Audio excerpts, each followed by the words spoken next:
नमस्कार, आप देख रहे हैं 4 PM और मैं हूं अभिषेक मिश्रा। देखिए, बिहार में 4 विधानसभा सीटों पर उपचुनाव हुए।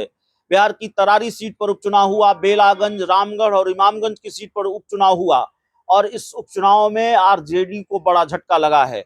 आरजेडी अपनी 2 महत्वपूर्ण सीटें आरजेडी ने गंवा दी। जो सीट आरजेडी के खाते में आनी चाहिए थी, जिस सीट के बारे में तय माना जाता था कि ये सीट आरजेडी के खाते में आएगी, उस सीट को भी आरजेडी हासिल नहीं कर पाई। वो सीटें आरजेडी ने गंवा दी। बेलागंज सीट 34 सालों से आरजेडी के पास थी।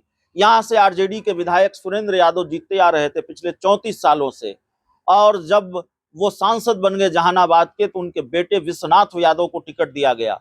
और सिर्फ विश्वनाथ यादव को टिकट नहीं दिया गया, लालू यादव खुद मैदान में उतरे। लालू यादव हर जगह प्रचार के लिए नहीं जाते। वो तरारी में, इमामगंज में, रामगढ़ में अपने उम्मीदवार के प्रचार करने के लिए नहीं गए, लेकिन बेलागंज में वो प्रचार करने के लिए गए। उसामा साहब को लगाया, हिना साहब को लगाया, फिर भी आरजेडी बेलागंज सीट हार जाती है।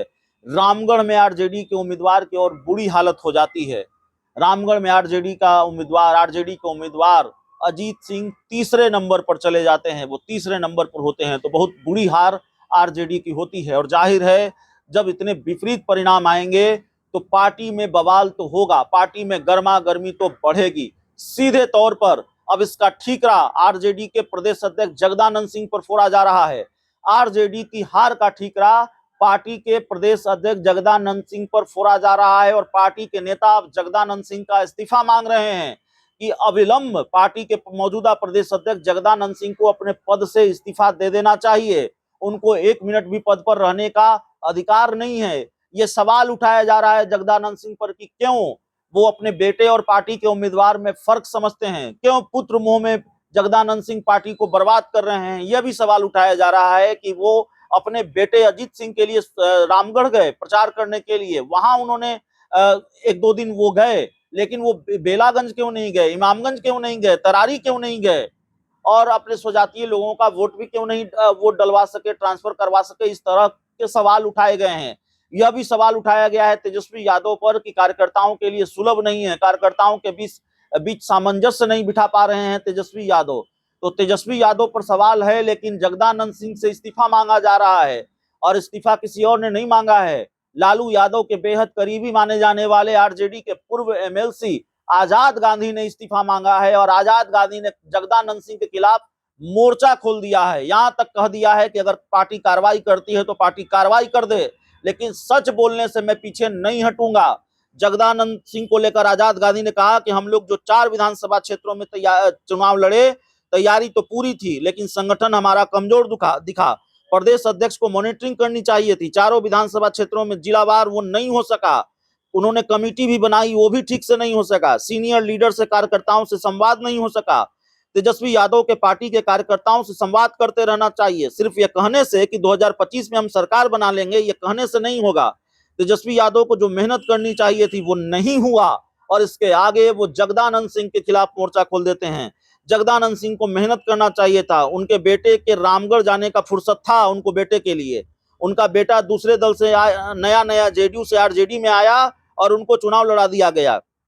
हमने पार्टी के कई वरिष्ठ नेताओं से कहा कि सुनील सिंह, उनकी सदस्यता समाप्त हो गई है, उनको रामगढ़ से टिकट दिया गया है। सुनील सिंह तो आपको याद होंगे, सुनील सिंह जो आरजेडी के एमएलसी, राबड़ी देवी के मुंह बोले भाई, लालू परिवार के बेहद करीबी, विधान परिषद की सदस्यता हाल ही में उनकी समाप्त कर दी गई है।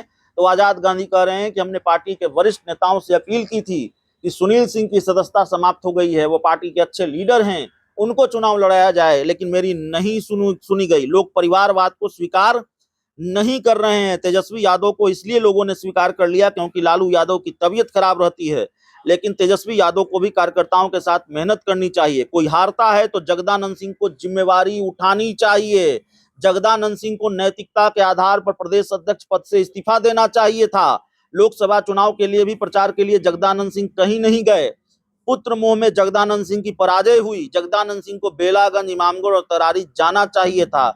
हम लोगों को पता था कि जगदानंद सिंह के पुत्र चौथे नंबर पर जाने वाले हैं, संयोग रहा कि वो तीसरे नंबर पर रहे। तो जगदानंद सिंह के खिलाफ पूरी भड़ास निकाली है पूर्व एमएलसी आजाद गांधी ने, और ये कोई छोटे मोटे नेता नहीं है आरजेडी के, ये लालू यादव के बेहद खास माने जाने वाले, अति पिछड़ा समाज से आने वाले नेता हैं, पार्टी के बड़े अति पिछड़ा चेहरा हैं, और ये अब पूरी तरह से मोर्चा खोलकर बैठ गए हैं जगदानंद सिंह के खिलाफ। आरजेडी की उपचुनाव में जो हार हुई है, जो बुरी हार हुई है, उसका ठीकरा सीधे तौर पर वो जगदानंद सिंह के पर फोड़ रहे हैं। ये कह रहे हैं कि जगदानंद सिंह को अपने बेटे के प्रचार में जाने के लिए फुर्सत थी, रामगढ़ जाने की फुर्सत थी, लेकिन बेलागंज, इमामगंज और तरारी जाने की फुर्सत उनको नहीं मिली। उन्होंने जो कमेटी बनाई वो भी ठीक से नहीं हुआ। तेजस्वी यादव सामंजस्य नहीं बिठा पाए कार्यकर्ताओं के साथ। तो इन चीजों से आगे निकलना होगा, और पुत्र मोह में जगदानंद सिंह को न रहने की सलाह दी है। पुत्र मोह की वजह से आरजेडी की हार हुई है, जगदानंद सिंह के पुत्र मोह की वजह से आरजेडी हारी है, ये सवाल भी उठाया है पूर्व एमएलसी आजाद गांधी ने। बहुत बहुत धन्यवाद।